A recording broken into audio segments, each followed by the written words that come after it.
devocional diário. Nós estamos ali estudando o livro de Lucas e ontem nós finalizamos na profecia ali que Zacarias, o pai de João Batista, faz a ele, né? Faz ali aos tempos que se seguirão, diante de tanta alegria do nascimento ali de João Batista, e aí o 8º dia ali, quando eles vão fazer a circuncisão e perguntam qual o nome será, né, desse menino, e João Batista e Zacarias continua mudo ali ainda, desde lá, quando ele não creu no anjo. E aí perguntaram para Isabel, Isabel disse, não, vai ser João. E aí os parentes não aceitaram aquilo porque não havia nenhum João na linhagem ali da família. Então eles vão perguntar para Zacarias e Zacarias pede a plaquinha e ele escreve João. Quando ele escreve João e ele reafirma aquilo que o anjo havia falado para ele, então ele novamente volta a falar e ele começa a adorar a Deus. A adorar a Deus por todo aquele milagre, por todo aquele mover ali que foi feito na vida dele e da Isabel, e acima de tudo, ali as pessoas que estavam à volta ali, as pessoas ali daquela região onde eles moravam, os parentes que estavam ali para fazer a circuncisão, ficaram temerosos porque sabiam que este menino era grande na presença do Senhor. Então, nós finalizamos ontem com 2 reflexões bem interessantes, que ontem até no atendimento, na conversa com os meus clientes amigos, eu falava sobre o que ficou martelando muito frutificando no meu coração foi Lucas 1, versículo 74 e versículo 75. Prometeu livrar-nos de todos os nossos inimigos. O nosso Senhor nos livrou de todos os nossos inimigos. Quem são os nossos inimigos? Aqueles que atacam as nossas almas.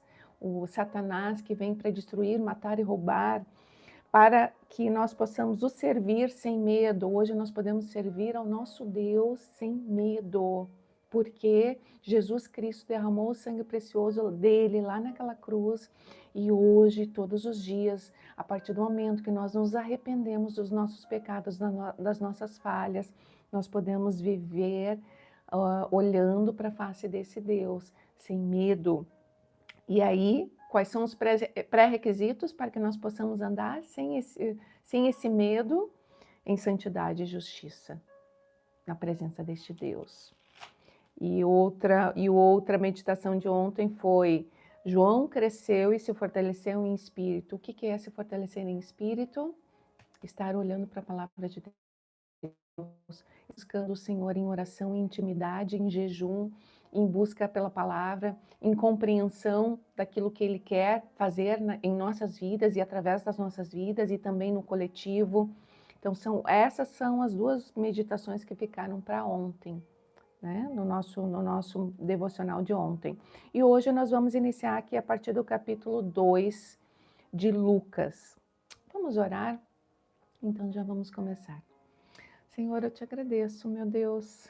Deus, como a tua palavra é viva, como a tua palavra é incrível, maravilhosa, Senhor. Como a tua palavra, Senhor, tem sabedoria. Meu Deus, os teus mistérios, Senhor, eles não estão fechados para nós quando nós nos dispomos com todo o coração de te buscar e nos dispomos a entender, Senhor, aquilo que tu queres falar conosco, aquilo que tu queres ministrar em nossos corações, aquilo que tu queres transformar em nós e aonde nós estamos, no ambiente onde nós estamos, na comunidade onde nós estamos e também, Senhor, levando em conta sobre a tua noiva, Senhor, o corpo de Cristo, aqueles que já foram escolhidos por ti, aqueles que foram predestinados por ti, aqueles que estão caminhando, Senhor, olhando para a tua face. Senhor, obrigada. Obrigada pela tua longanimidade, porque nós não merecemos. Somos todos pecadores, somos todos falhos, mas tu és longânimo, tu és amoroso, tu és perdoador. E acima de tudo, Senhor, tu tens uma aliança conosco, uma aliança de eternidade. E eu desde já te louvo, Senhor. Eu te peço, meu Deus, abre mais o entendimento sobre a tua palavra.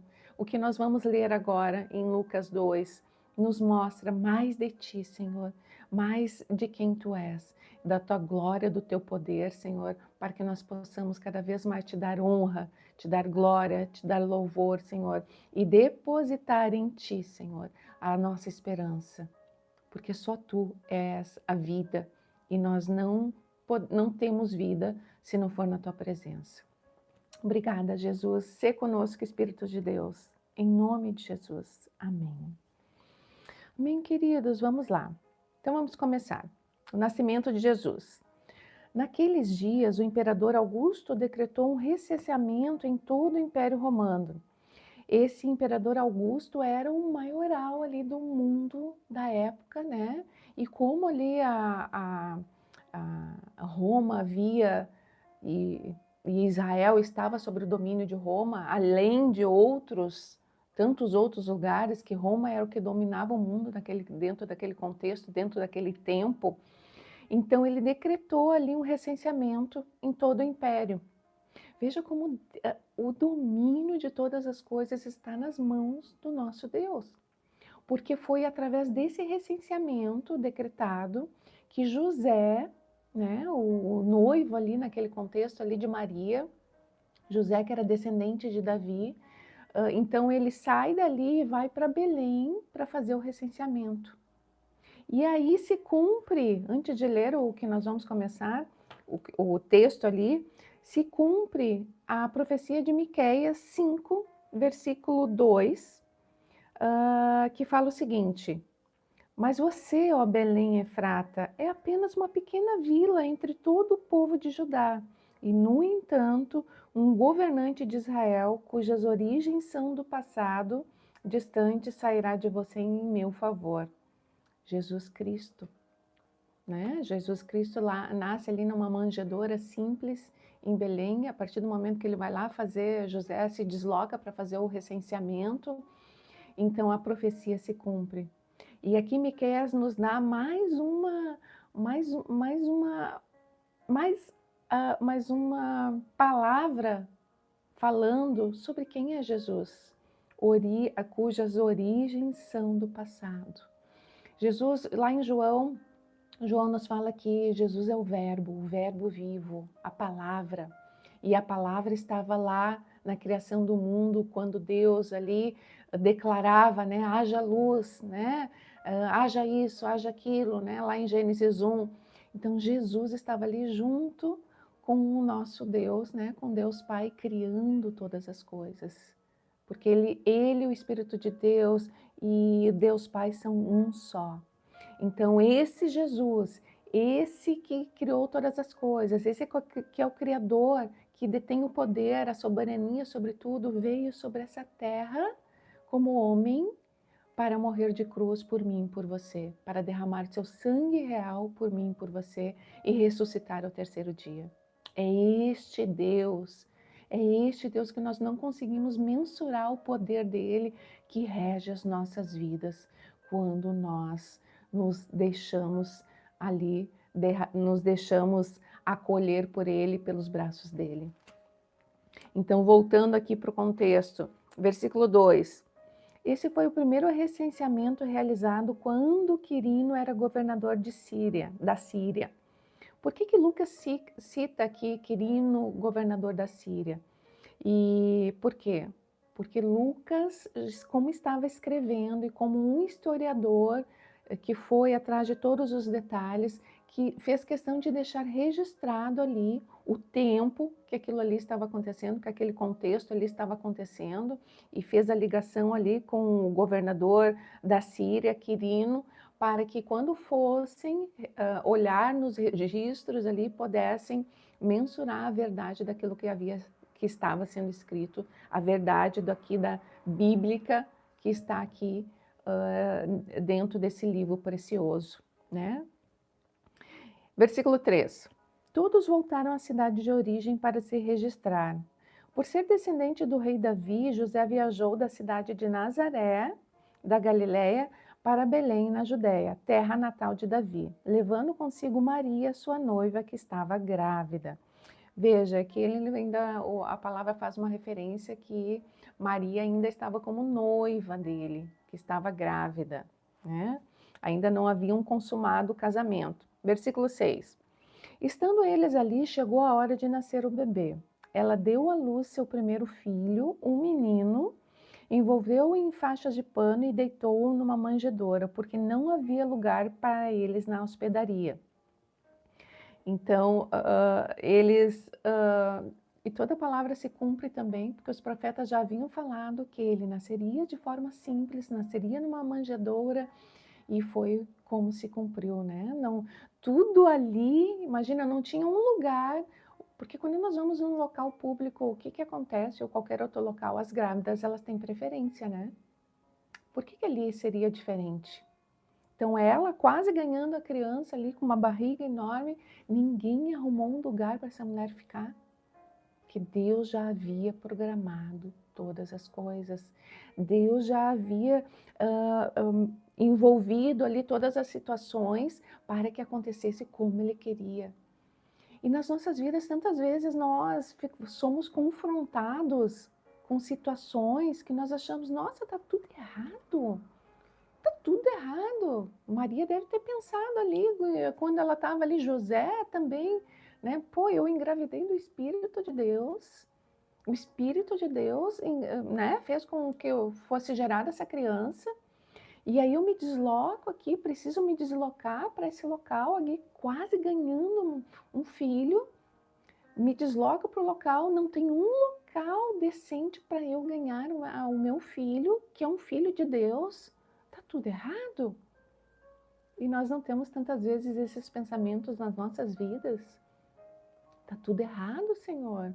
Olha a situação em que eu estou, olha o contexto, olha o conflito, olha toda esse envolver aqui que está acontecendo, parece que nada dá certo.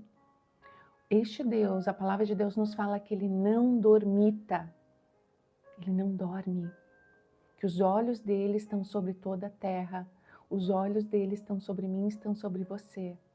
Nada, quando nós estamos na presença dele, quando nós vivemos em santidade e justiça diante dele, nós estamos sendo guiados por ele, nós estamos caminhando conforme ele vai ministrando. Tantas dores, às vezes, são geradas para que nós possamos entender aquilo que nós precisamos corrigir nas nossas vidas.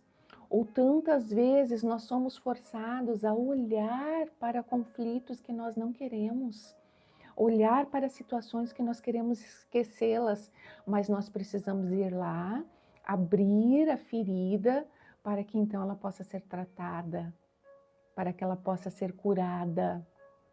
Porque não é simplesmente colocar panos quentes, eu não vou mais conviver com essa pessoa aqui e eu vou seguir a minha vida. Não.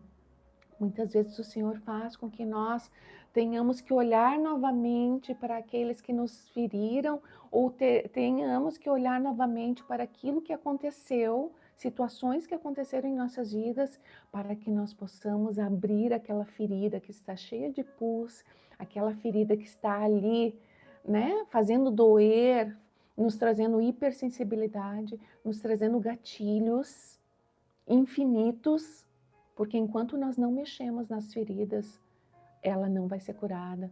Ou enquanto nós não tratamos aquelas feridas, elas não são seladas. Enquanto elas não são seladas, elas continuam doendo. Mesmo que nós possamos entender, não, eu estou longe ali daquela situação, né? Isso não me afeta mais. O nosso inconsciente ainda está com situações ali que não estão guardadas.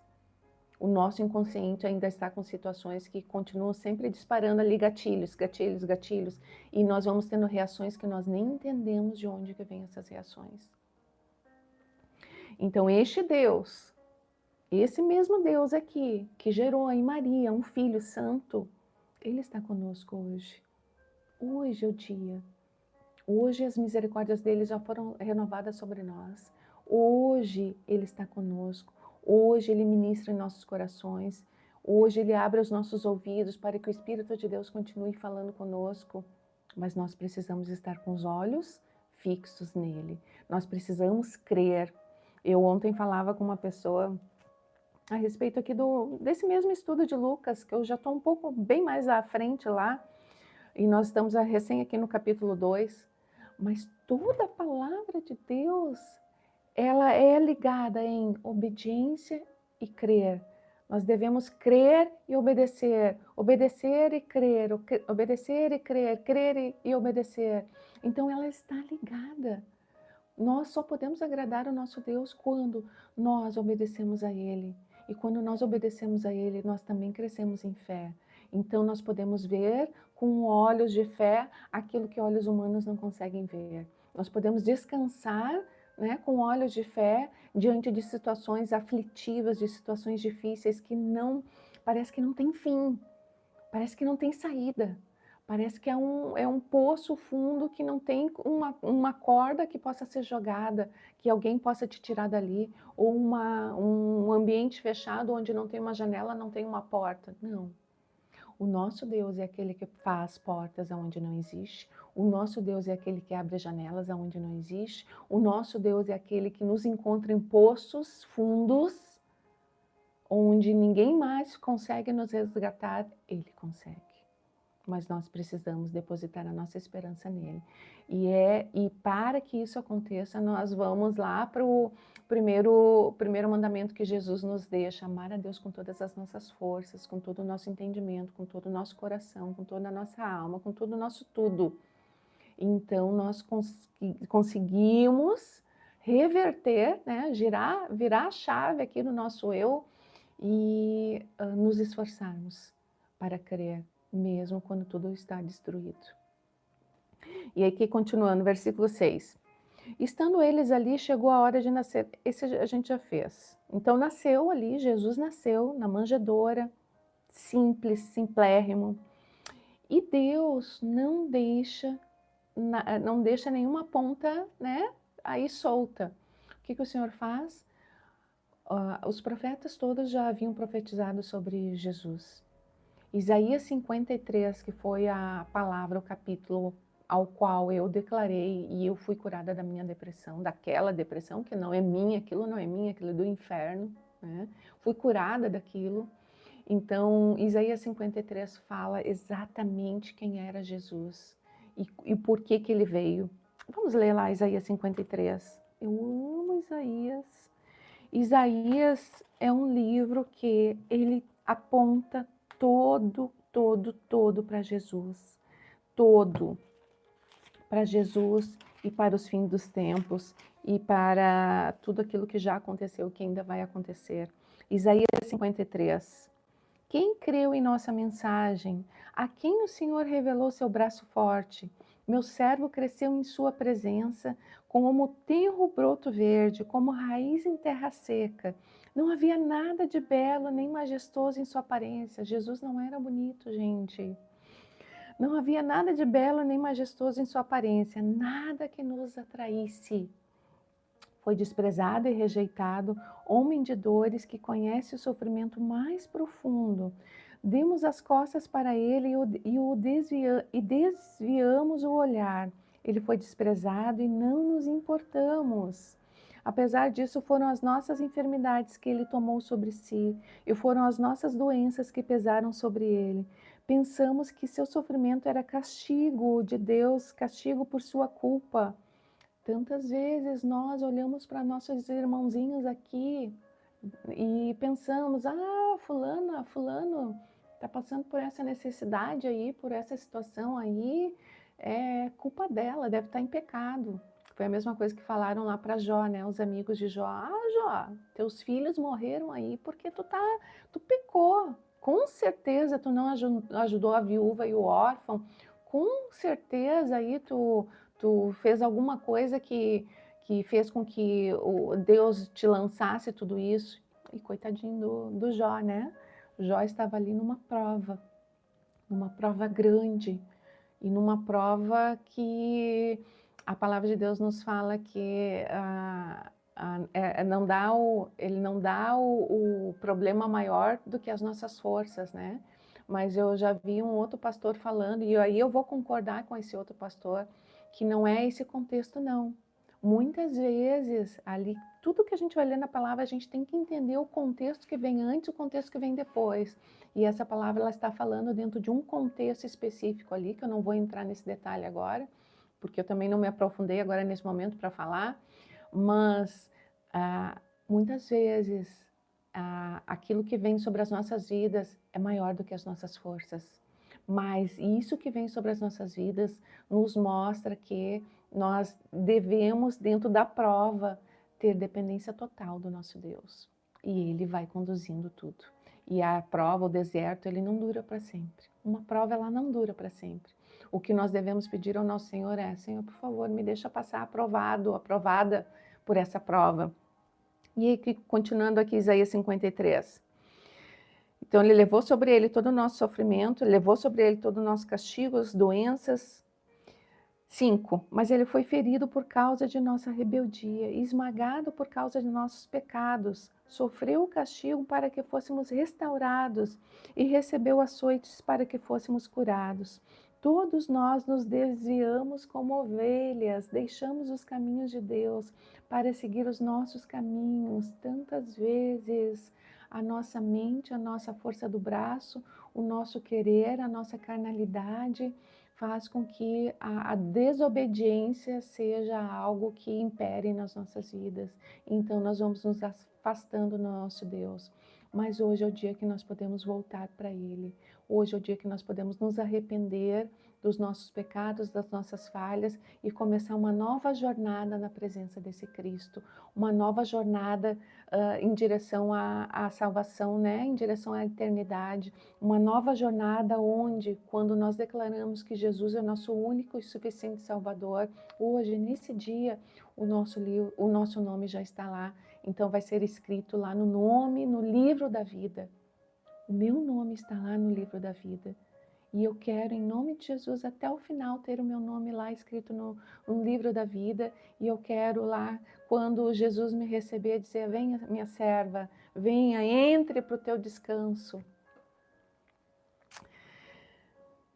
Todos nós deixamos os caminhos de Deus para seguir os nossos caminhos, e, no entanto, o Senhor fez cair sobre ele os pecados de todos nós. Ele foi oprimido e humilhado, mas não disse uma só palavra, como uma ovelha muda, que em outra passagem nos fala, né? Como uma ovelha muda indo para o matadouro. Foi levado como cordeiro para o matadouro, tá aqui. Como ovelha muda diante dos tosqueadores, não abriu a boca. Condenado injustamente, foi levado embora. Ninguém se importou de ele morrer sem deixar descendentes, de sua vida ser cortada no meio do caminho. E olha quantas, João nos fala que não haveriam livros suficientes livros suficientes na face da terra para escrever quantos milagres Jesus Cristo fez ali nos 3 anos e meio que ele esteve ali no ministério dele, cumprindo o seu propósito. E aonde estavam todas essas pessoas que ele curou? Aonde estavam todas aquelas pessoas que ele libertou ali no momento da morte dele de cruz? Eram inúmeras pessoas. E por que essas pessoas não se levantaram ali para tirar ali, né, o decreto que havia sido sobre ele? Claro, nós teremos ali, era da vontade do Senhor que isso acontecesse. Mas veja, ele foi ali sozinho, cumprir o seu propósito. E tantas vezes nós estamos aqui nessa terra cumprindo o nosso propósito, caminhando, né? Sabemos que estamos, o que o Senhor está nos dizendo, mas nós estamos nos rebelando, né? Como uma criança mimada ali, sacudindo as nossas pernas. Não, eu não quero isso, Senhor. Mas tudo está dentro do controle do nosso Deus, para alinhar o nosso caráter, para alinhar a nossa jornada, para que nós possamos, então, sermos como ouro, da forma mais pura, né? Sendo lapidados para poder gerar, para sermos realmente um tesouro na presença do Senhor, e então sermos uma ferramenta afiada, né? Ou como eu falava ontem com uma amiga, né, sobre a oliveira esmagada, o processo da oliveira ali, eles colocam a oliveira, os frutos numa prensa e esmagam até sair o melhor óleo da oliveira. E conosco é a mesma coisa. Nós somos muitas vezes esmagados para que todas as impurezas sejam retiradas, então nós possamos gerar o melhor óleo, um óleo que vai agradar ao coração do nosso Deus. E eu quero, no fim, eu vou finalizar aqui com Isaías 53, e aí continuando, versículo 8. Condenado injustamente, foi levado embora. Ninguém se importou dele morrer sem deixar descendentes, e sua vida ser cortada no meio do caminho. Mas ele foi ferido mortalmente por causa da rebeldia do meu povo. Não havia cometido nenhuma injustiça e jamais havia enganado alguém. Ainda assim foi sepultado como criminoso, colocado no túmulo de um rico. Tudo se cumpriu, né? Ele realmente foi colocado no túmulo de um rico. 10. Fazia parte do plano do Senhor esmagá-lo e causar-lhe dor. Tantas vezes faz parte do plano do Senhor nos esmagar, nos causar dor, para que nós possamos, então, gerar tesouros na presença dEle, gerar um óleo puro na presença dEle. E esse óleo que depois ele é utilizado para curar outras pessoas, para tocar, para ungir, para purificar, né? Para levar a palavra santa do nosso Deus àqueles que não a conhecem ou àqueles que pensam que conhecem esse Jesus e na verdade não conhecem verdadeiramente. Então, quando, porém, sua vida foi entregue como oferta pelo pecado, ele terá muitos descendentes, terá vida longa e o plano do Senhor prosperará em suas mãos. Quando ele vir tudo que resultar de sua angústia, ficará satisfeito. E por causa de tudo que meu servo justo passou, ele fará que muitos sejam considerados justos, eu e você, pois levará sobre si os pecados deles. Eu lhe darei as honras de um soldado vitorioso, pois ele se expôs à morte, foi contado entre os rebeldes, levou sobre si a culpa de muitos e intercedeu pelos pecadores. E eu finalizo aqui hoje, dentro dessa palavra, de quem era esse Jesus, um pouquinho mais de quem era esse Jesus e do poder que ele tem, e da Souza, Gouveia, seja bem-vindo, estamos finalizando já. Então, eu finalizo aqui com Isaías 53, alinhados aqui com Lucas 2, nascimento de Jesus, e quem era esse Jesus e o porquê que esse Jesus veio e nos trouxe a salvação, nos trouxe hoje, o nosso nome está escrito no livro da vida. Hoje esse Deus pode olhar para mim, pode olhar para você e fazer com que a prova termine, mas o mais importante que a prova termine é que nós possamos sair dessa prova aprovados, assim como Jesus foi aprovado, né? Como Jesus foi vitorioso ali dentro daquela prova. Então vamos nos esforçar mais um pouco, e andando sempre olhando para a face desse Cristo. Só Ele pode nos tirar de onde nós estamos, só Ele pode retirar toda a angústia do nosso coração, só Ele pode curar, só Ele pode transformar, só Ele pode mudar ambientes. E eu vou orar então. Senhor, eu te louvo por esse tempo, eu te louvo pela tua palavra, eu te louvo pelo teu grande amor, Senhor. Eu te louvo, Senhor, porque tu és um Deus maravilhoso.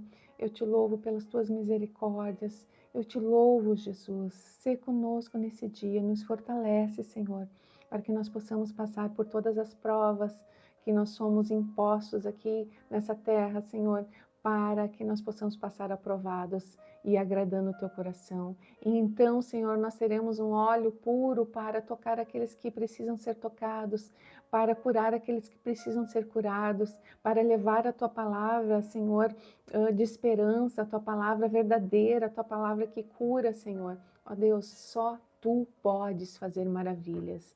E nós te louvamos, nós te engrandecemos e declaramos que tu és o nosso Salvador, tu és único, Jesus. Senhor, sê conosco nesse dia. Nós te agradecemos e te pedimos, Espírito de Deus, ministra em nossos corações e nos ajuda, porque somos falhos, somos fracos e somos pecadores. Em nome de Jesus. Amém. Amém. Até amanhã, querido Jesus, saudade. Até amanhã, se Deus quiser. Fiquem com Deus e Jesus à frente, não esqueçam. Ele é o homem forte, Ele é o Senhor dos Exércitos, Ele está à nossa frente, mas nós precisamos confiar que Ele está fazendo todas as coisas. Um beijinho e até amanhã.